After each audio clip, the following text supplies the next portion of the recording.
Just be aware of the breath that's trying to settle into its natural rhythm. Don't try to do anything. Just be an observer. And know that when it's an in-breath, know that it's an in-breath. And when it's an out-breath, be fully aware that it's an out-breath. So be aware of your in-breath, be aware of your out-breath. Do it with awareness. But you should not breathe in and out. What you're doing is letting it take place naturally and observing and being aware of that movement, the breath.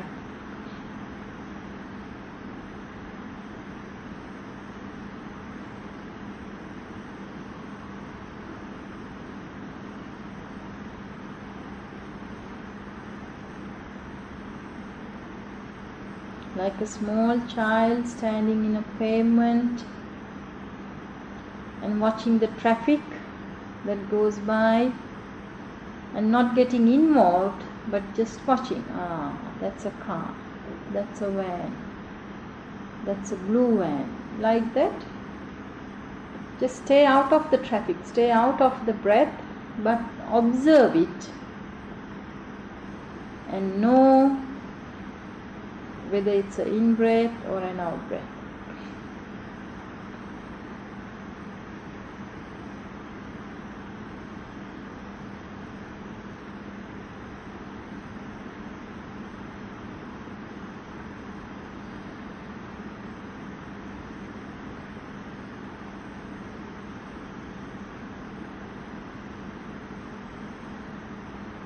And time to time, if you feel if there is any tension in your body, relax. If you realize your smile has disappeared, then bring your smile back and smile. It will really help you. Because I can see how many of you are smiling and how many of you are sticking to your own view and just having a real stern face. Just smile. Nothing wrong in smiling. Only if you do it, you will understand the effect that it has on you to relax.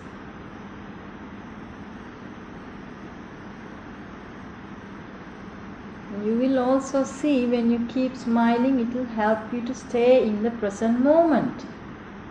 The minute you are not aware, the minute you are not in this moment, your smile disappears. If possible, try to keep smiling throughout the day. That's a very good reference point for you all to know, to anchor in this moment.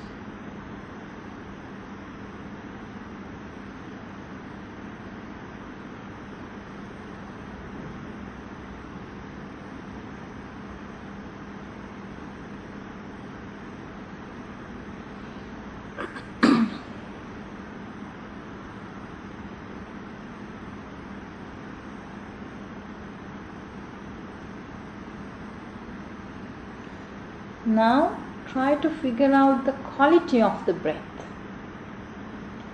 If it's a long breath, when breathing in long, then know that it's a long breath of breathing in long. And when breathing out long, know that it's a long out breath. Whichever the way you want to form the words, it's okay. As long as you pay attention to the quality of the breath.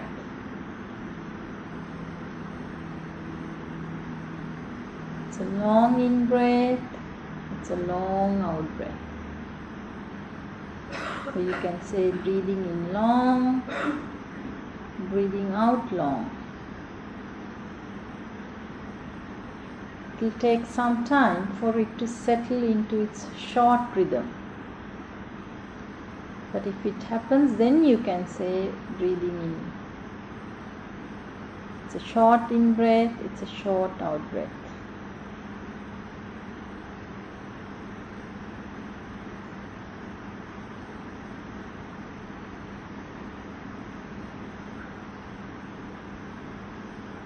It depends on you how settled your mind is. If your mind is not that purified, you will have to do this or notice your long breaths for a long time.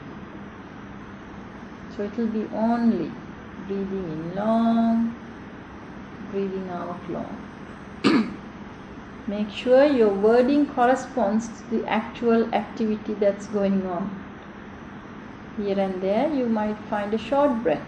So then you should be sharp enough to notice it and tag it accurately.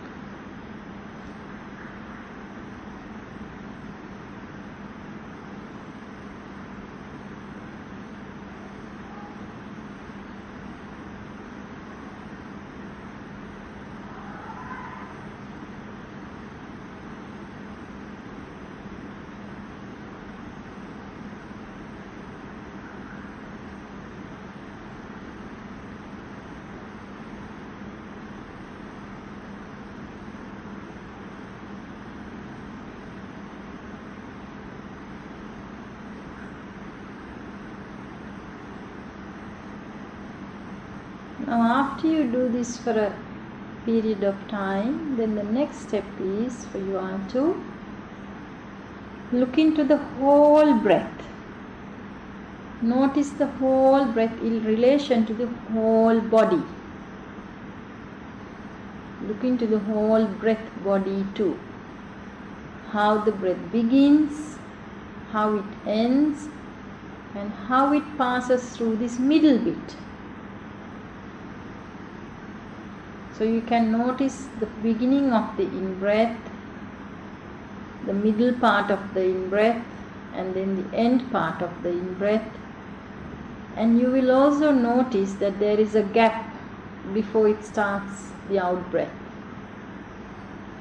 Then the beginning of the out-breath, middle part of the out-breath, ending of the out-breath.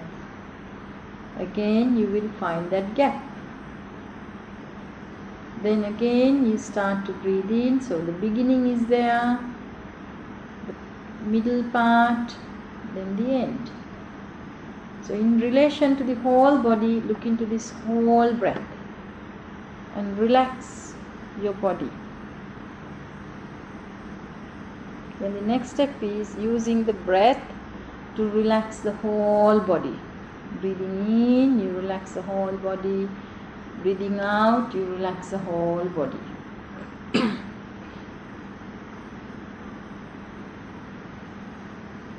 I have covered up to the point 9.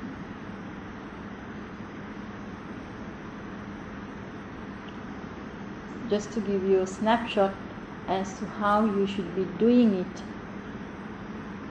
practically.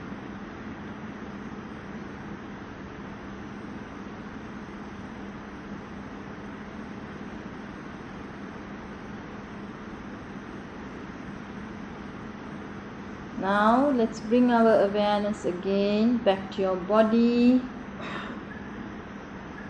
and scan your body from the toes to the top of the head and see whether you could feel the body.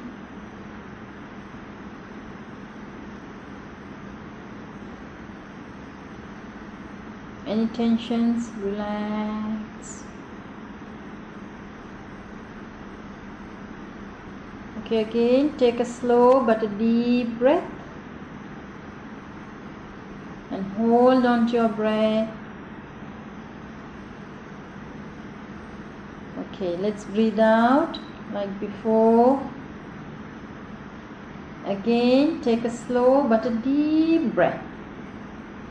Hold on to your breath. While you're holding on to your breath, see whether you're holding on to your shoulders too. If you are, drop the shoulders, but just hold on to the breath. Now just make a comparison to before you sat for this meditation and after sitting for this meditation even for few minutes. What is the effect? Is there any changes in your mood? Note that. Any happiness, any peace that you have gained? Note that and compare it to before.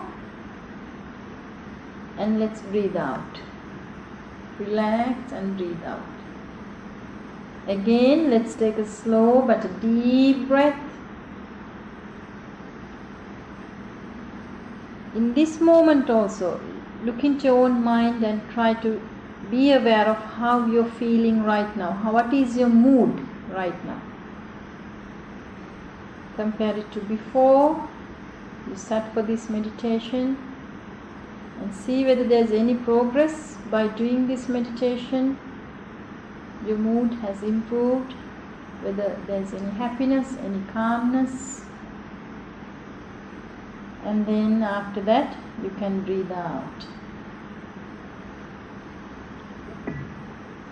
And then slowly, you can open your eyes when you listen to this bell, because it's time for you all to go to lunch. I know you would like to stay a bit more longer, but we do have to make our way down. So with the sound of the bell, you can slowly open your eyes to end the meditation.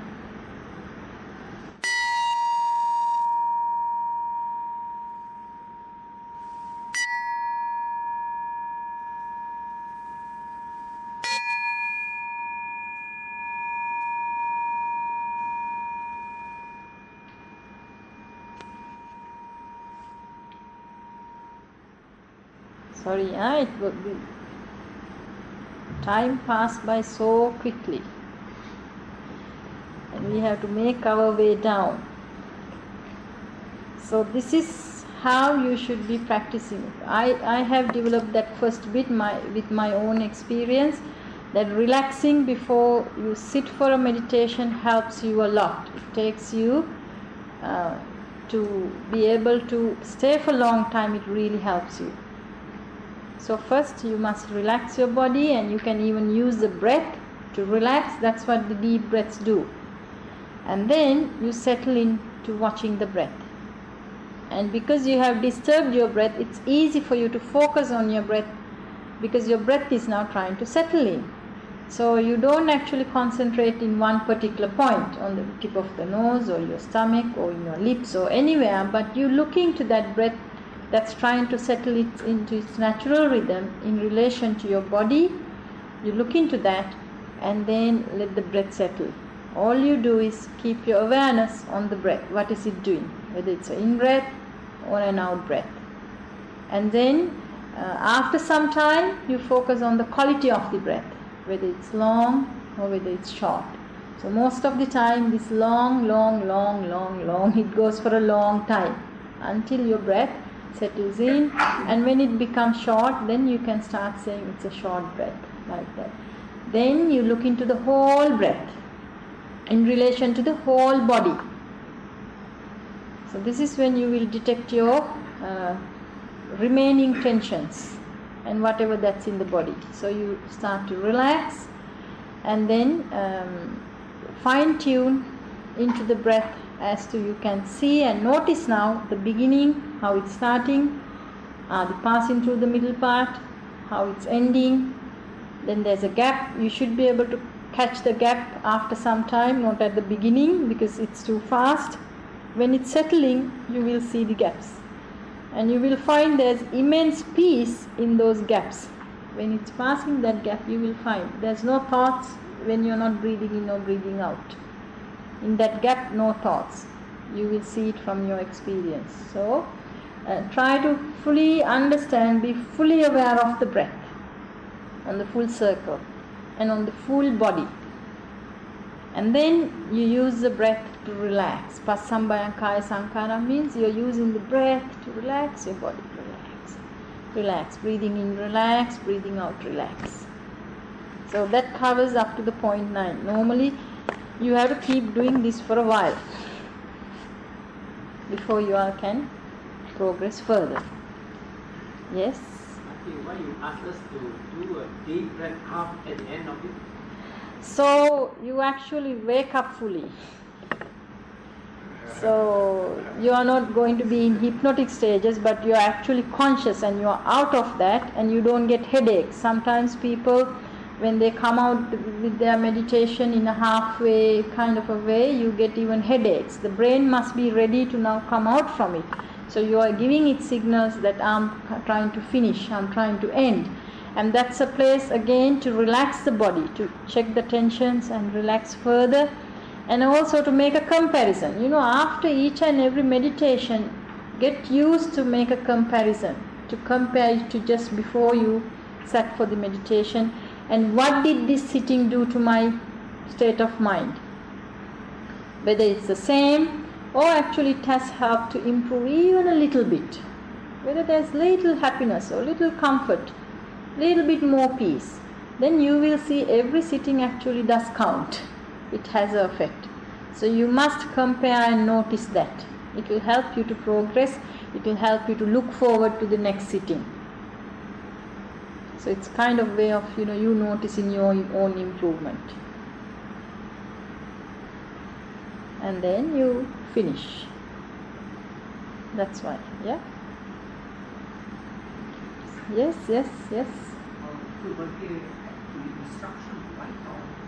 It's all in the book, page number 51. No, the actual method is the same.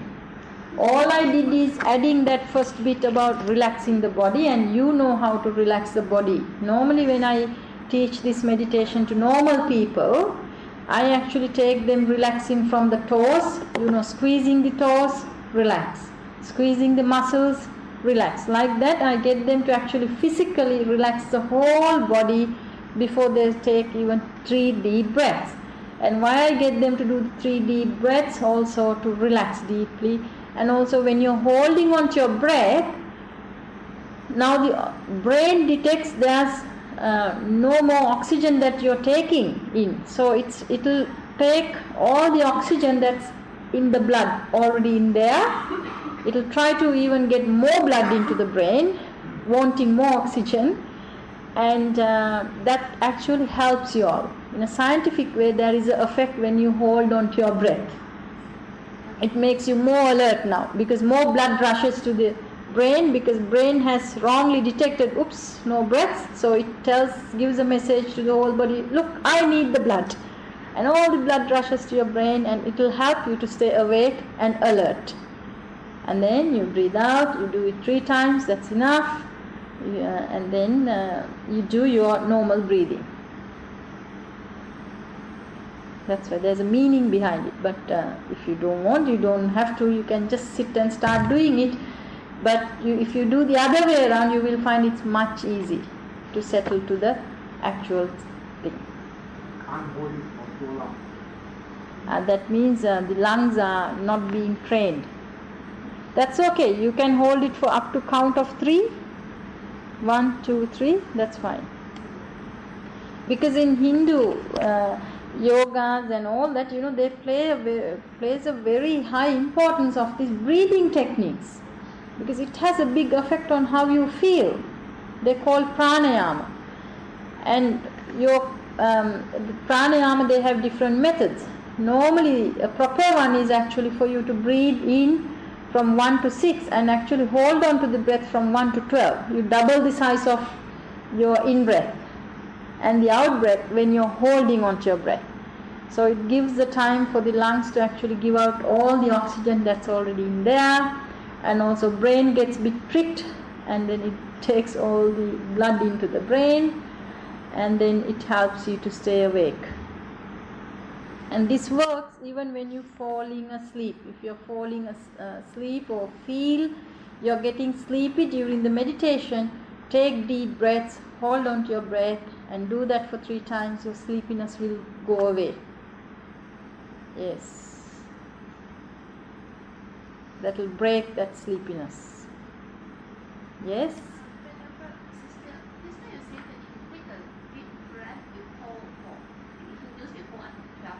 When you release it, will it hold under 12 count? No, see, there are different techniques, different counts. So one popular one is your holding to your breath is longer than the in-breath and the out-breath. But there are some other counts actually. You take in-breath 1 to 6, you hold on from 1 to 12, you actually expel from 1 to 18, and like that. So we don't need to go into all that detail, but as long as you know why you're doing it, you can do it. Or you keep them equal. There are some methods where you keep all the portions equal. And there are some methods when you're doing the exercise, the holding is only half the size of your in-breath and your out-breath. This is what you're doing in the morning. So they're all designed with a specific reason behind it. So when you're meditating, you can hold on to your breath a bit longer. But when you're doing exercises, it only should be half the size of the in-breath and the out-breath. Because you need a lot of oxygen to actually, for the body. You must not hold.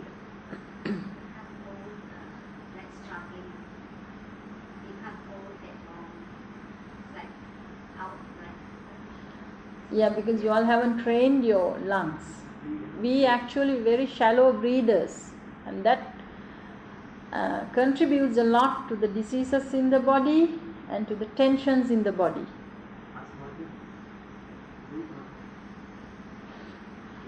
So you know your limits and just do it within your own limits. You don't have to do what others do, you just do it with your limits. And if you don't want to do it, that's also fine. You just do it this normal way. It's only for an added bonus. Sister, I want to share. Last time Monday say when you do walking, you count 6 steps, you breathe in 6 steps, you hold 3 steps.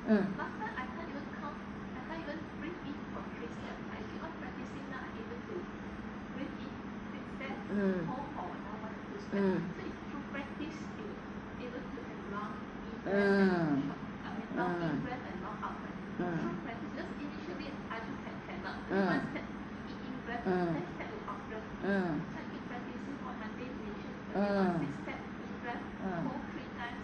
So through practice you're able to do it. Yeah, so like I said, we didn't walk in one day. So it's okay, be patient. We'll do one step at a time. We take one step at a time. But meanwhile, train. Yes? Yes, we better go. Anyway, you can walk slowly. Don't run. Huh? You will notice when you run, when you walk fast, your mind will also start to run fast.